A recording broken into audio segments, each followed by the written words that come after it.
The problem of evil, can it ever be solved?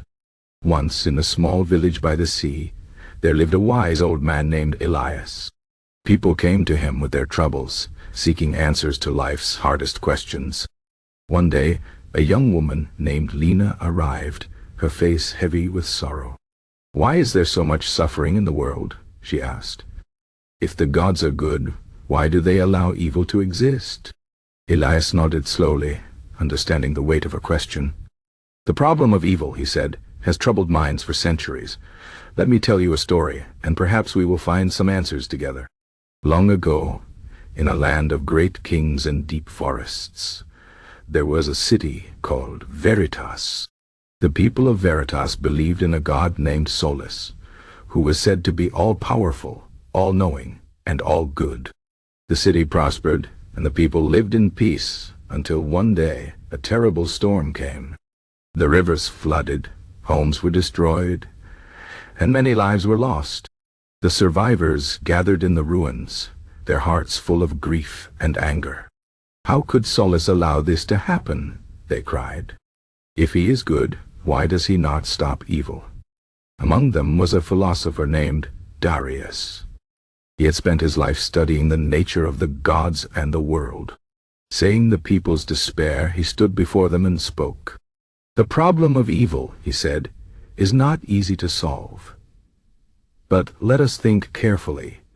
Perhaps evil exists because of the choices we make.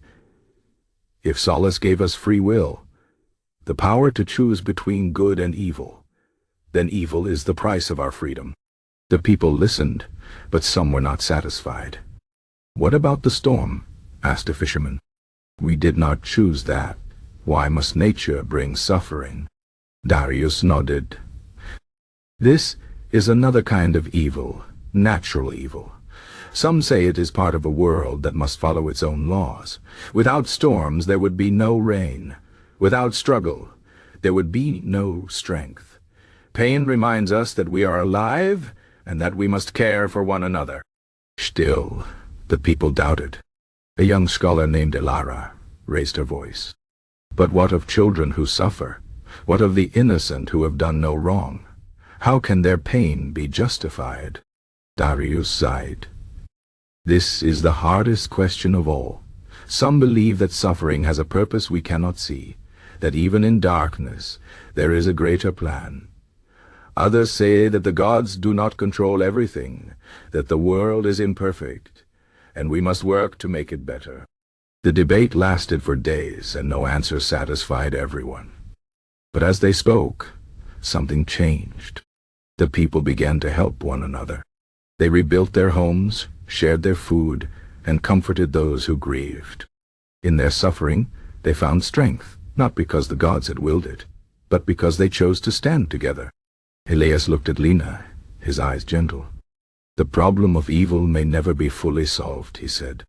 "But perhaps the answer lies not in explanation, but in action.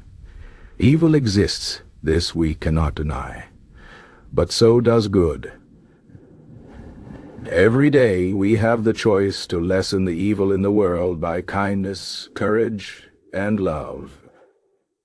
Lena thought for a long time.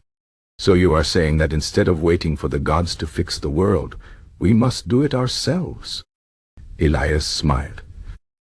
"Yes, the gods may have their reasons, but we have our hands, our hearts, and our will. And that is enough."